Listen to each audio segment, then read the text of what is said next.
Good morning. Sudhir Chauhan फिर से आपसे पोखरा नेपाल से रूबरू होते हुए आज हम एक शिखर के ऊपर है। पीछे आपको भव्य स्तूप दिखाई दे रहा है। पोखरा नेपाल, यह गौतम बुद्ध जो बुद्ध धर्म के संस्थापक है, इनका जन्मस्थल भी है। और आज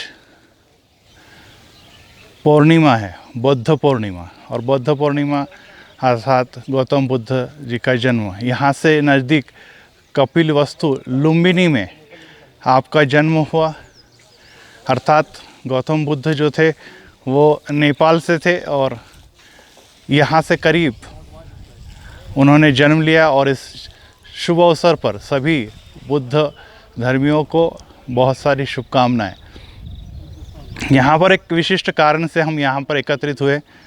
यहाँ पर आप नीचे की तरफ देख रहे हैं और एक गीत जो हमेशा प्रचलित ऐसा गीत है,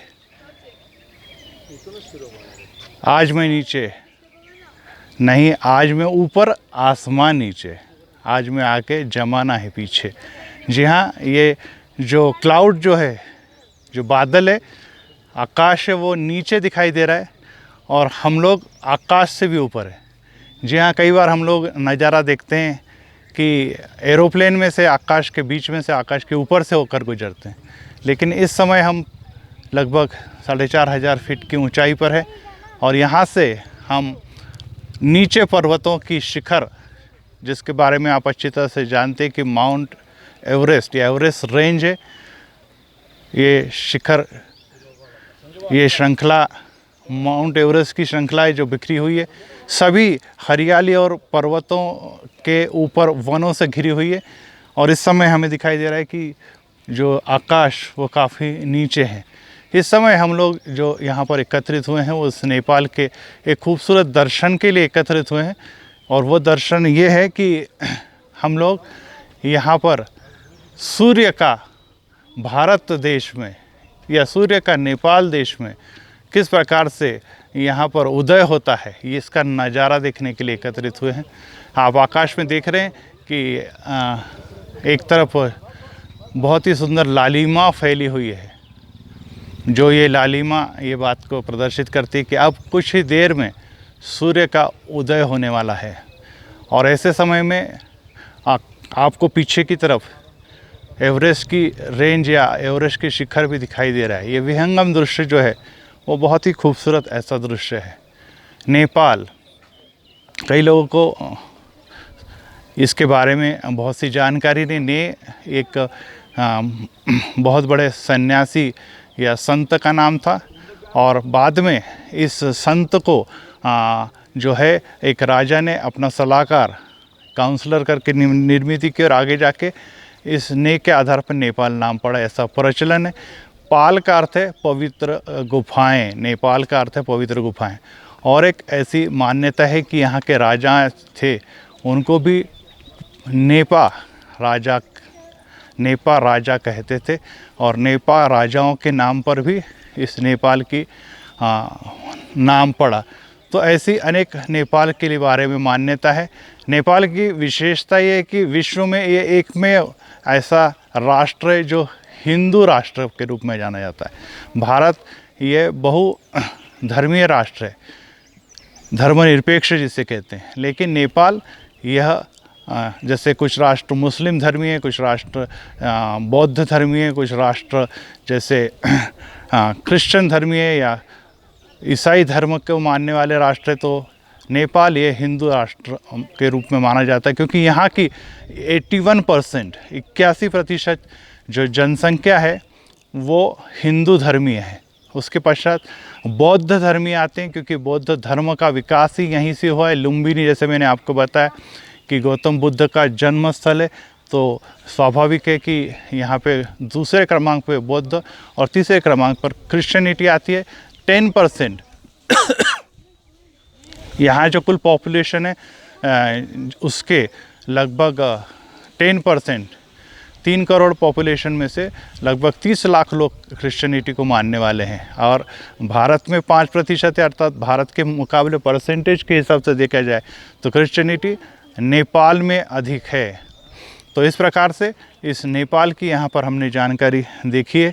नीचे अगर आप देखेंगे तो आपको बहुत खूबसूरत नज़ारा दिखाई देगा, हरियाली हरियाली सिर्फ दिखाई देगी। यहाँ की विशेषता है, पोखरा में आने के बाद हमें पता चली कि यहाँ की विशेषता है कि यहाँ पे हर रोज़ बारिश होती है। अगर आप नीचे देखेंगे तो सब भीगे हुए वृक्ष दिखाई देते। कल भी ज़ोरदार बारिश हुई, और यहाँ की यही विशेषता है कि यहाँ गर्मी जब पड़ती है तो बारिश भी होती है, और बारिश इस मौसम को और भी सुहाना और खूबसूरत बना देती है।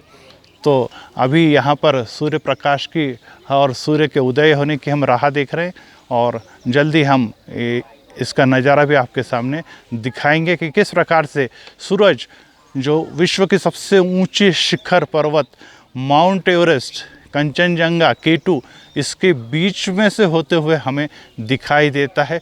अर्थात ये हम पूर्व दिशा में है, भारत के इस पूर्व दिशा में है। यहाँ से हम लोग इस सूर्योदय का खूबसूरत नज़ारा देखने जा रहे हैं। इधर देखिए, वो पानी में मत जा, ओए उधर मत जा, इधर ये स्तूप के ठीक सामने से यहाँ पर हम फिर से इस सूर्य दर्शन या आज के दिन का प्रथम सूर्य प्रकाश देखने जा रहे हैं, और तैयार है 2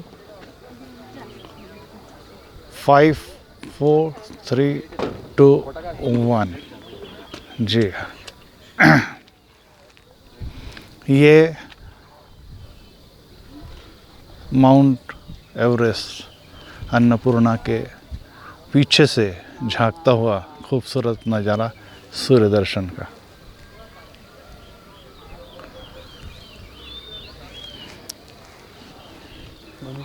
आजू बाजू देखिए इस प्रकार से फैले हुए सुंदर बादल, नभ जिसको कहते हैं, नीचे हरियाली, आकाश नीला और सुनहरी धूप को फैलाता हुआ सूर्य का दर्शन।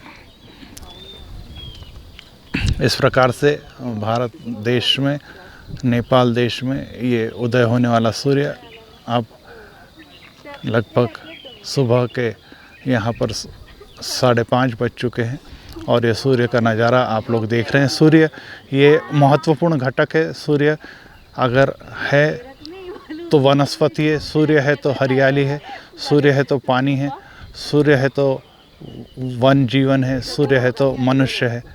अर्थात सूर्य का महत्वपूर्ण योगदान इस पृथ्वी के जीवन क्रम के ऊपर है। और यह सूर्य अब आप यहाँ पर देख रहे हैं, दर्शक देखने के लिए काफ़ी बाइनोकुलर्स और विविध प्रकार के दूरबीन लेकर खड़े हुए हैं। यहाँ पर हमारा ग्रुप दिखाई दे रहा है, और सभी इस रोमांचक दृश्य से बहुत ही प्रभावित है, क्योंकि बहुत ही सुबह उठकर हमें इसका नज़ारा देखने के लिए, ये दृश्य का अनुभव लेने के लिए आना पड़ता है। अब देखिए जैसे जैसे सूर्य उदय होते जा रहा है, उसे देखना और भी कठिन होते जा रहा है। तो उगता हुआ देश, सूरज उगने वाला देश जापान कहलाता है, लेकिन भारत और नेपाल में सर्वप्रथम नेपाल से सूर्य हम देख सकते हैं, क्योंकि नेपाल जहाँ पर अब हम ये खड़े हैं, पृथ्वी से क्या हम कहेंगे कि समुद्र तल से लगभग 4,500-5 हज़ार फीट की ऊंचाई पर है, जहाँ से आज पोखरा नेपाल से हम सूर्य दर्शन ले रहे हैं।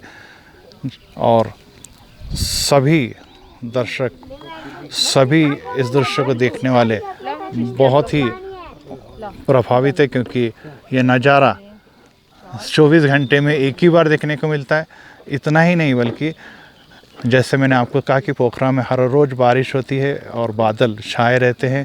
अभी भी आप देख रहे हैं नीचे बादल छाए हुए हैं, लेकिन हम चूँकि बादल के ऊपर है इसलिए बादल यहाँ पर सूर्य के मार्ग में रुकावट नहीं बन रहा है, बल्कि सूर्य की सुनहरी, सूर्य की लालिमा सर्व तरफ फैली है। तो आज के दिन जब बौद्ध पूर्णिमा है, सभी दर्शकों का जो बौद्ध धर्मी है हम उनको शुभकामनाएं देते हैं। और बुद्ध पूर्णिमा के दिन इस सूर्य नज़ारे को देखकर आप हमारे साथ निश्चित ही हर्षित और आनंदित हो रहे, ये हमारा विश्वास है। यहाँ पर फिर से अन्नपूर्णा एवरेस्ट की ये रेंज जो है, यहाँ से आप सभी का हम यहाँ स्वागत करते हैं। सूर्य अब पूरी तरह से निकल चुका है, सूर्य पूरी तरह से उदय हो चुका है और ये इस बात को दर्शाता है कि जिस प्रकार से सूर्य बगैर रुके, बगैर थमे निरंतर कार्य करता है। अनेक बार बादल और उसके चारों ओर की जो घटाएं हैं वे उसके प्रकाश को रोक देती है, लेकिन फिर भी वो अपना कार्य करने से कभी भी नहीं रुकता। तो ये इस बात का सबक है कि हमारे जीवन में कई बार इस प्रकार की घटाएं छा जाएगी, अनेक बार उदासी और संकट और समस्या आ जाएगी, लेकिन हमें रुकना नहीं है। सूरज के समान निरंतर जो प्रकाश मसीह में हमें प्राप्त हुआ है, वो कहता है कि तुम जगत के प्रकाश हो।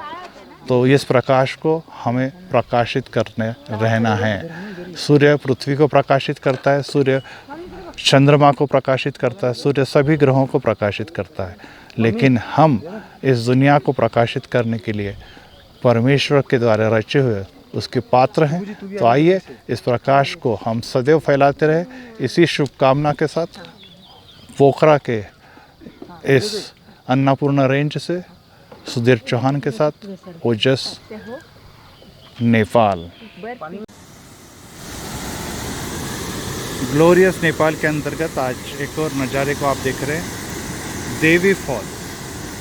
ये बारिश का पानी या माउंटेन से पिघलने वाले ग्लेशियर का पानी, जो भी आप समझे, परंतु इसका प्रवाह इन दिनों में हमारे भारतीयों के लिए अनापेक्षित है, क्योंकि हम पानी के लिए तरस जाते हैं।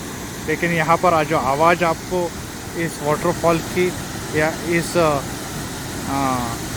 जलप्रपात की सुनाई दे रही है, वो बहुत ही मनमोहक है।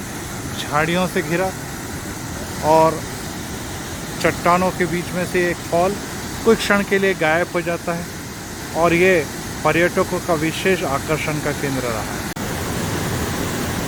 ये देवी फॉल का नज़ारा नज़दीक से आप देख रहे हैं। ये देखिए, चांदी के जैसा चमकता हुआ जल और उसमें से निकलती हुई झाग,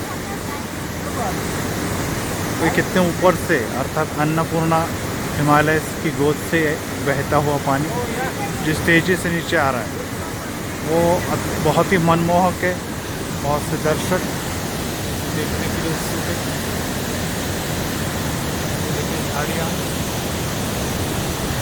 पर्वत और उसके बीच में तो होती हुई देखिए लहर है।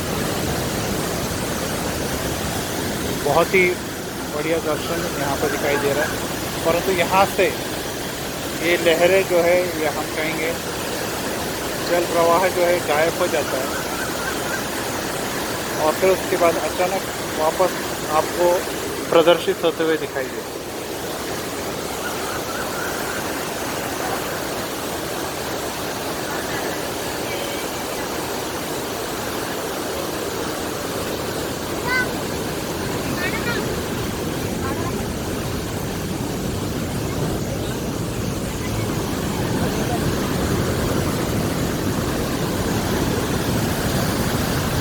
ये गहरा कुआं है, यहाँ पर ये पानी गिरता है, तो देखिए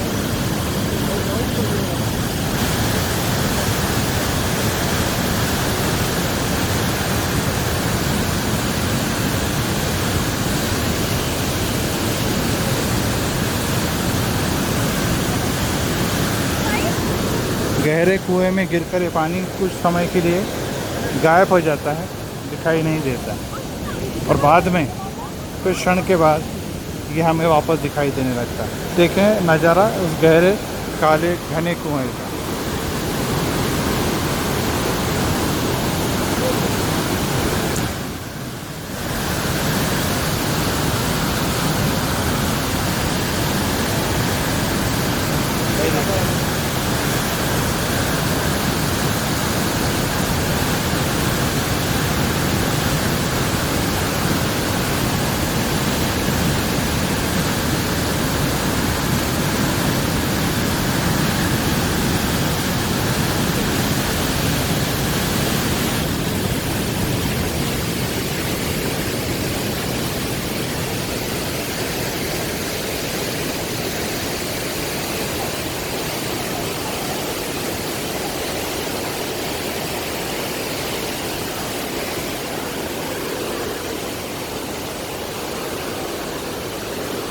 तो ऐसे काफ़ी मनोरंजक और आकर्षक नज़ारे आप नेपाल के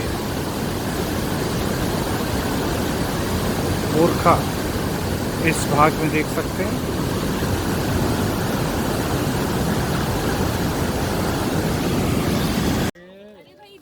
भाई क्या बोला? सुनो राकेश जी, चलो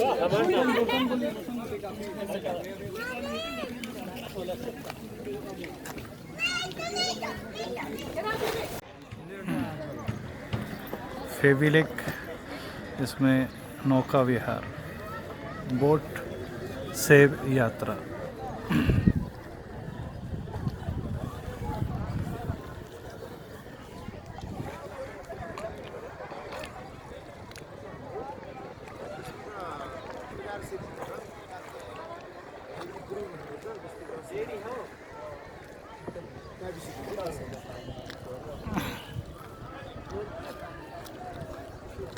बहुत सारी नावें, बहुत सारी बोट, आपको अलग अलग प्रकार की, विविध प्रकार की बोट हमें सामान्यतः झीलों में दिखाई देती है, लेक में दिखाई देती है, वैसे ही यहाँ पर है। लेकिन इसकी विशेषता ये है कि लगभग 15 मीटर गहरा और 8 किलोमीटर डायमीटर का ये बड़ा सा नेपाल का दूसरे क्रमांक का लेक है। अनि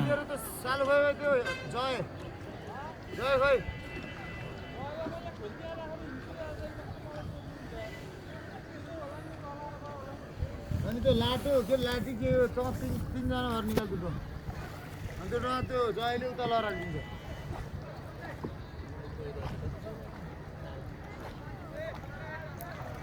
यो राति ठुलो हालो आएको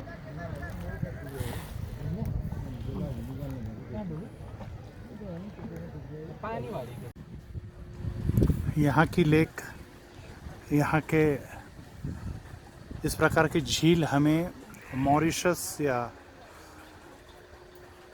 थाईलैंड की याद दिलाती है। उसी प्रकार का नीला नीला पानी, ऊंचे ऊंचे पर्वत, और उसमें नौका विहार करते हुए इस प्रकार के यात्री पर्यटक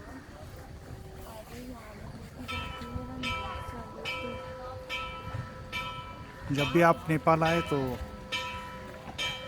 इस फेविलेक की अवश्य नौका विहार का आनंद ले, क्योंकि ये समय ऐसा आनंद और भी कहीं मिले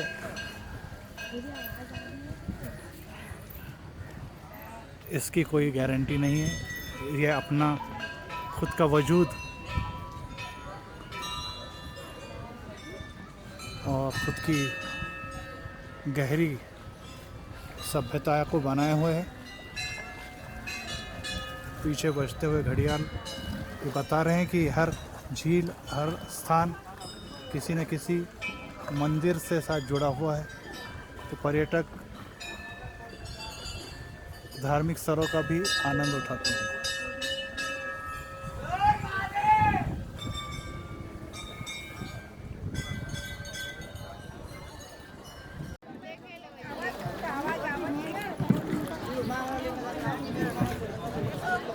माउंटेन हिमालय, और हिमालय माउंटेन के सुंदर नज़ारा आप यहाँ पर देख सकते हैं। ये बहुत सुंदर फेबा लेक ये झील है जो नीलगिरी पर्वत में पाई जाने वाले लेक के समान ही है, लेकिन यहाँ पे अन्नपूर्णा पर्वतों के बीच में नैसर्गिक यह एक लेक है जिसमें यहाँ पे बोटर दिख रहा है। 8 किलोमीटर लंबाई की यह लेक है और नेपाल में सबसे बड़ी झीलों में से दूसरे नंबर की झील है। यहाँ पर काठमांडू टूरिस्ट ने बहुत सारी सुविधाएं उपलब्ध कराई है। नाव की सहायता से हम यहाँ पर भ्रमण भी कर सकते हैं। आपको बहुत सारी नावें दिखाई दे रही है और एक दूर टेंपल दिखाई दे रहा है जिसके दर्शन के लिए लोग भाविक दूर दूर से आते हैं। देखिए ऊंची ऊंची चट्टान, पर्वत, सदामसा। जी हाँ, यहाँ पर अब एक नए लुक के साथ एक नए स्थान पर आपको लेकर जा रहे हैं और एक ऐसी सेती नदी का दर्शन आपको कराने जा रहे हैं जो पोखरा में पाई जाती है और इसका पानी दूधिया पानी।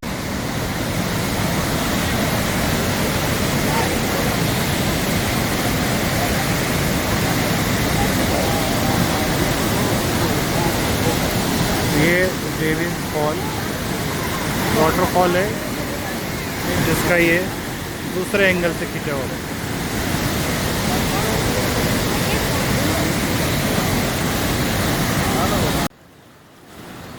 यह है पोखरा की खूबसूरत सेती नदी और अब पोखरा की बड़ी बड़ी जो झील है, नदियां हैं, वो इस प्रकार के टनल या सुरंग में से होकर गुजरती है। ये देखिए दूधिया नदी, ऐसा लगता दूध ही यहाँ से बह रहा है।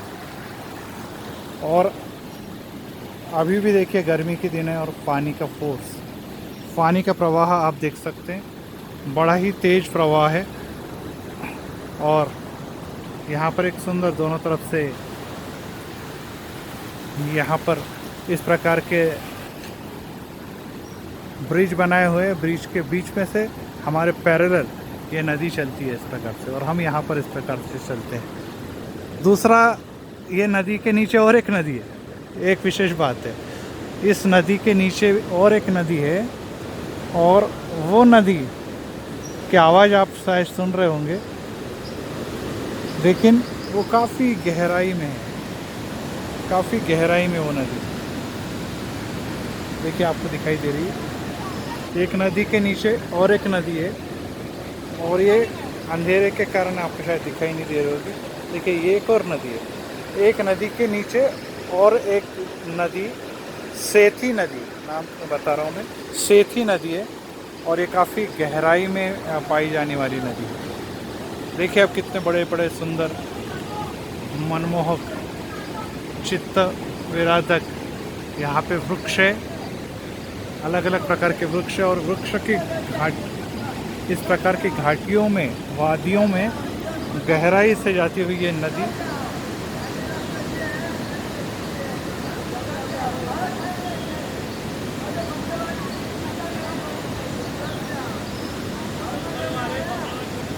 तो ये सेती नदी है।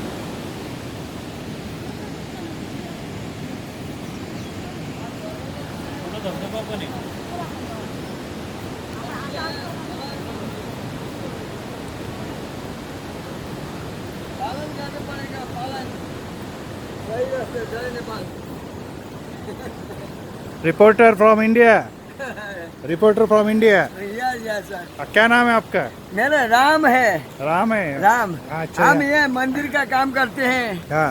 हिंदू धर्म का संस्कृति अच्छा। सेवा करते हैं। हाँ। पानी आया अन्नपूर्णा माउंटेन हिमालय से। ये नदी बर्फ का पानी है। ये बर्फ का पानी है? ये नहर है, टनल है, चूना पत्थर का पानी है। अच्छा। और ये जो नीचे जा रहा है वो पानी कौन सा है? नेत्रल नदी है, सेती अच्छा। नदी नेत्रल नदी है। अच्छा। वही नदी को ऊपर डाइवर्ट करके लाए ये नहर का पानी हाइड्रो पावर के लिए। ये सफेद पानी क्यों है? सफेद चूना पत्थर का पानी है। चूना पत्थर का लाइम। पानी। अच्छा, पर लाइम। इसमें इतना इतना ज्यादा प्रवाह क्यों है? मतलब ये पानी कहाँ से आया इतना? 10 फुट गहराई है इसका, 10 फीट गहराई है। हाँ और ये पानी पहले बिजली बनते हैं, उसके हाँ। बाद में सीधा खेती में जाते हैं। अच्छा। भाई नहीं ठहरनस, ये पानी में पूरा हाथ डालनस, ऐसे करनस। ये हिमालय का बर्फ का पानी है, हाथ डालिए, राइट आई। अभी आपने सुना कि यहाँ के जो पुजारी, इन्होंने इसके बारे में थोड़ी सी आपको जानकारी दी कि एक बर्फ़ का पानी है जो आगे जो चूना कैल्शियम इसमें से होकर गुजरता है, इसलिए इसका रंग आपको सफ़ेद दिखाई दे रहा है। और ये टनल में से होते हुए फिर से उपयोग में लाया जाता है।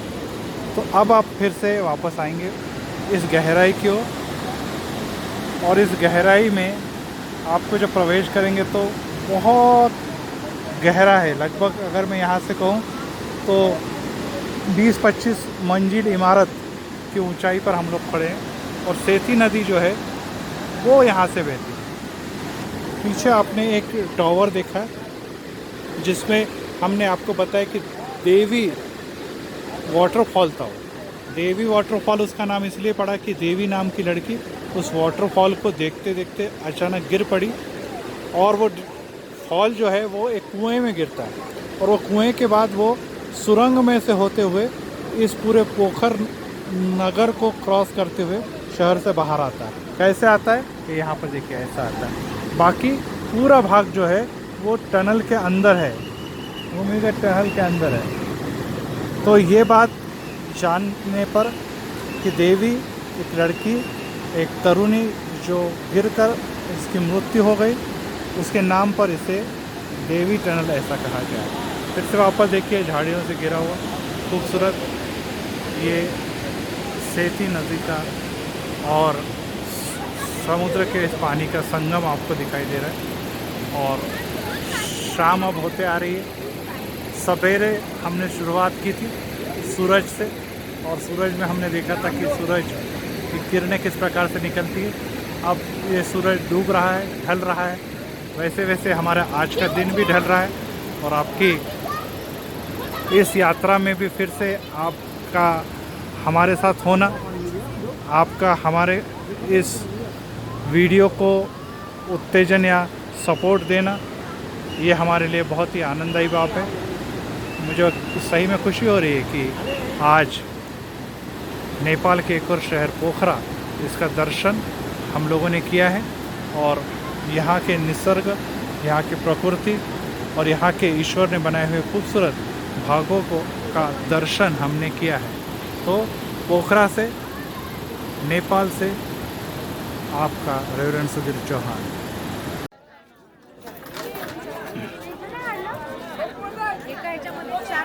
पोखरा काठमांडू एक और आकर्षण फेवा लेक आपको दिखाई दे रही है।